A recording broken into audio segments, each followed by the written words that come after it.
अब मैं 70 साल का बूढ़ा हूं, पर आज भी सुबह या शाम मैं सैर को जाता हूं तो उस सीमेंट की बेंच पर थोड़ी देर जरूर बैठता हूं। मैं इस शहर में 35 साल बाद लौटा था। रिटायर होकर मैं अपने घर लौट आया था। उस पार्क की बेंच से मुझे खास लगाव था, क्योंकि उस बेंच से मेरी जवानी की हसीन यादें जुड़ी हुई थी। ऐसा लगता है अभी कल की ही बात है, पर इन बातों को गुजरे 45 साल से ज्यादा हो गए। पर वो पार्क आज भी वैसा ही है। उसके पेड़, नर्म घास का मैदान, फूलों की क्यारियां, कुछ बड़े बरगद और पीपल के पेड़, और वो बेंच जो आज भी मेरे इश्क की मूक गवाह है। इस शहर की म्युनिसिपैलिटी ने इसे अब तक सलामत रखा है। यह शहर के बीच एकमात्र बड़ा पार्क है। जब मैं पढ़कर नौकरी के लिए इसी शहर में यहां वहां भटक रहा था, तब निराशा और हताशा से लड़ता भिड़ता मैं एकांत में बैठा इसी बेंच पर सोचा करता था। तब एक और थी जो वहां अपनी कुछ कापियां लेकर मेरे बाजू में बैठा करती। उसका नाम था आभा। आभा सक्सेना घुंघराले घने बालों वाली एक सुंदर प्यारी सी लड़की।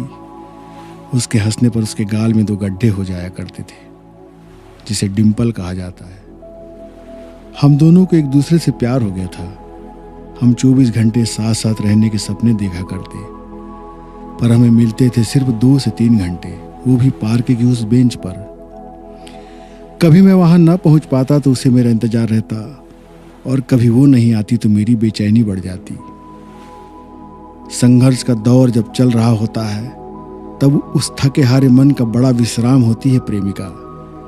उसके पास बैठने से मन को एक अलग ही तरह का सुकून मिलता था। घंटों बातों में मशगूल हमारा वक्त बीतता था। मैंने सोच रखा था कि रोजगार मिलते ही मैं उसके परिवार वालों से मिलूंगा। मैं उससे शादी करने को तैयार था। मुझे बस वो चाहिए और कोई नहीं। वो मेरी महबूबा थी। उसके लिए मैं सब कुछ कुर्बान करने को तैयार था, पर बेरोजगारी और मुफलिसी में यह मुमकिन नहीं था। दुनिया दिल नहीं दौलत देखती है। दौलत से सपने साकार होते हैं, ख्यालों से नहीं। पर मैं उसके साथ प्यार के वो लम्हे आज तक नहीं भूला। कभी हम केवल बातें करते, कभी एक दूसरे का हाथ थामे एक दूसरे की आंखों में झांकते, उन आंखों की गहराइयों में डूबते। कभी शाम के धुंधलके में जब वो जगह वीरान हो जाती, तब देर तक एक दूसरे की बाहों में लिपटे हसीन कल्पनाओं में खोए रहते। मुझे याद है उसके गले में पड़ी ताबीज और वो काला धागा, जिसे मैं कभी अपनी ओर से पहनाया जाने वाला मंगलसूत्र समझता। कितने हसीन थे वो पल। एक दूसरे की यादों में खोए रहना मानो संसार है ही नहीं, बस केवल प्यार है। ये प्यार है जो घट रहा है मेरे और उसके शरीर से, उसके अंगों के जरिए। इन रुमानी ख्यालों के बीच मुझे महसूस हुआ कि सच तो सच है। एक तरफ प्यार का सच है, तो जिंदा रहने के लिए पैर जमाने का संघर्ष भी सच है। इधर उसके परिवार वाले उसकी शादी के लिए यहाँ वहाँ रिश्ते तलाश रहे थे। वो रोज मुझे घर का हाल बताती। मैं उसके परिवार वालों से बात करने की हिम्मत नहीं जुटा पाया, क्योंकि मेरी कोई इनकम नहीं थी। मैं बेरोजगार था, नौकरी की तलाश में था। केवल दिल चीर कर उसके प्रति प्यार का इजहार करने से बात बनने वाली नहीं थी। मुझे नौकरी और प्रेमिका दोनों चाहिए थी, और वक्त था कि दोनों को मुझसे दूर किए जा रहा था। मुट्ठी में बंद रेत की तरह गुजरते वक्त को कौन रोक सका है। मैं नौकरी ढूंढता रहा, और उसके घर वाले उसके लिए लड़का, और एक दिन उसकी मर्जी की परवाह के बिना उसकी शादी कर दी गई। उसके एक दिन पहले वो आई थी मुझसे मिलने। आज हम दोनों के बीच हारे हुए खिलाड़ी की तरह गहरी निराशा थी। उसने घर छोड़कर भागने की सलाह दी, पर मैं किसी फिल्मी हीरो की तरह यह नहीं कर सकता था। रातों रात किस्मत बदलने का फार्मूला फिल्मों में ही मुमकिन है।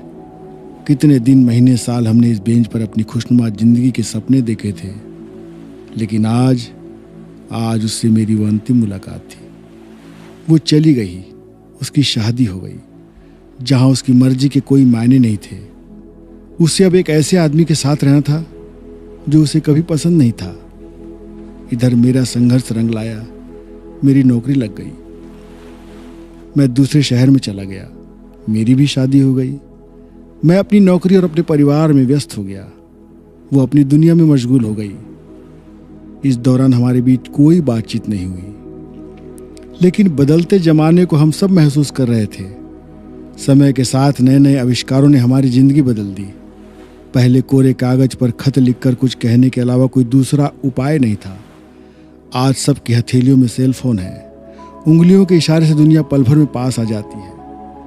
पर इसके आने से दुनिया तो हथेली में आ जाती है, किंतु लोग कोसों दूर हो जाते हैं। इस आभासी दुनिया में सब कुछ बड़ी दूर से सुहावने लगते हैं। पास आने पर फासले ही मिलते हैं। जब पहला मोबाइल फोन मेरे पास आया तो मैंने सबसे पहले उसके नंबर की तलाश की और आखिरकार मुझे उसका नंबर मिल गया। पहली घंटी में उसके फोन की रिंगटोन से फिल्म अवतार का रोमांटिक गीत जो राजेश खन्ना ने गाया था, दिन महीने साल गुजरते जाएंगे, हम प्यार में जीते प्यार में मरते जाएंगे, ये धुन बजने लगी। फिर उसकी वही मधुर आवाज आई, हेलो। मैंने कहा, हेलो, आप क्या कर रही हैं? उसने मेरी आवाज़ पहचान ली। ये शायद 30 सालों के बाद मुमकिन हो रहा था। उसके आश्चर्य का ठिकाना नहीं रहा और हम अपने उस गुजरे वक्त को याद करते रहे। उसने बताया कि इस बीच उसके पति का इंतकाल हो चुका था। एक बेटी थी जो इंजीनियरिंग की पढ़ाई कर रही थी। उसे मेरे बारे में ज़्यादा दिलचस्पी थी।